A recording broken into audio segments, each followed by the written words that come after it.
One of the things that we're trying to do is discourage people from planting lawns. The bird thinks of a lawn as concrete because there's no food there. We actually cut the food off before it has a chance to make a seed.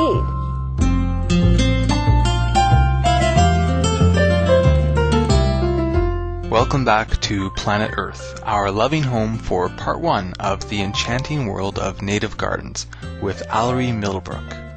We now visit the home of Betty Pollock, who is a client of the landscape design firm Middlebrook Gardens.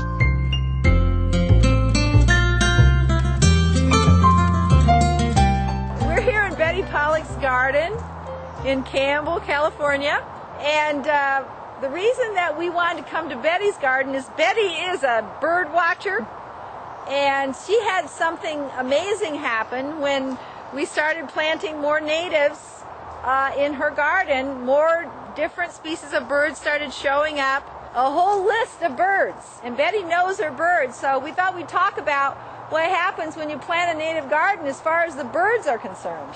Every time I come back here, I see something new. I saw an oriole. I've never seen an oriole before. And there were towhees and house sparrows and chickadees, goldfinches. So it's just entertaining seeing all these animals back here. Okay, Betty, we're in the meadow. Mm-hmm. And why don't you tell us a little bit about what it was like before we came and planted the meadow and what you wanted to do? And well, the meadow, it wasn't a meadow. It was either bare dirt, just dirt and rocks, or it was like weeds this high. So every year I'd have to have a crew come in, take all the weeds out. It was a huge mess. So she suggested the meadow. And they came in and seeded everything, and you can see that the grass is just great. There's all kinds of plants in here. And really, last summer it was this high, deep in flowers the whole time. It was amazing. I would just sit out here on the bench and just gaze at it.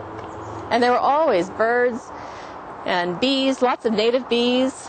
And insects. It was great. Yeah. It was just beautiful. So how many different bird species do you think you've seen here in your meadow?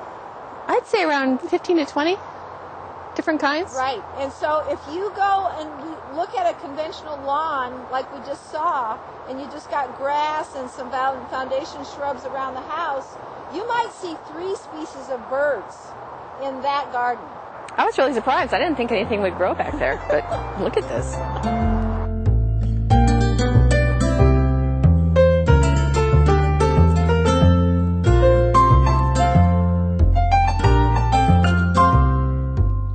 At home, Miss Middlebrook has cultured a roof garden called a living roof.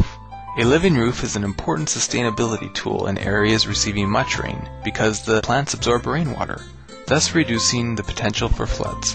And when implemented on the roof of a building, a living roof has also been shown to provide natural cooling for the air around the structure and to reduce air conditioning costs by lessening the indoor air temperature.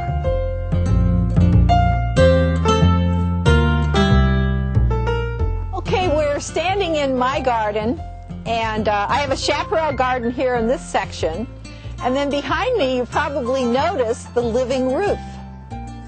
And it's just a small living roof, but I wanted to give an example, especially to my neighbors, what a living roof looks like and why plant a living roof. And one of the most important reasons to plant a living roof is conventional roofs. The water flows off of a conventional roof and ordinarily would go into the storm system. And we talked about wanting to keep the rainfall on site. Well, when you plant a living roof, the plants are actually using the water, and so you're adding oxygen to the atmosphere, you're cutting down on pollution, you're reducing stormwater, and the technology of living roofs is so good today that this roof is actually going to last longer than a conventional roof.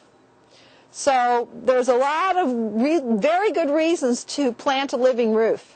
And in some parts of the world, like Germany, or even in America, in states like Oregon or in the Chicago area, you're seeing a lot more living roofs because it's a really economic way to handle stormwater. So in high rainfall areas, like the areas that I mentioned, it makes a lot of sense financially to convert to living roofs.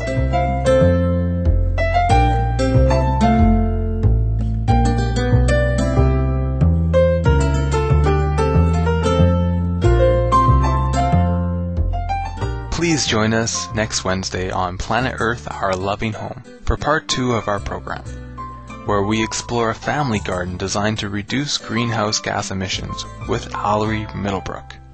Inspired viewers, it has been a pleasure to share time with you today on our show. Up next is enlightening entertainment after noteworthy news. May your life be filled with ever-healing sights and sounds of nature.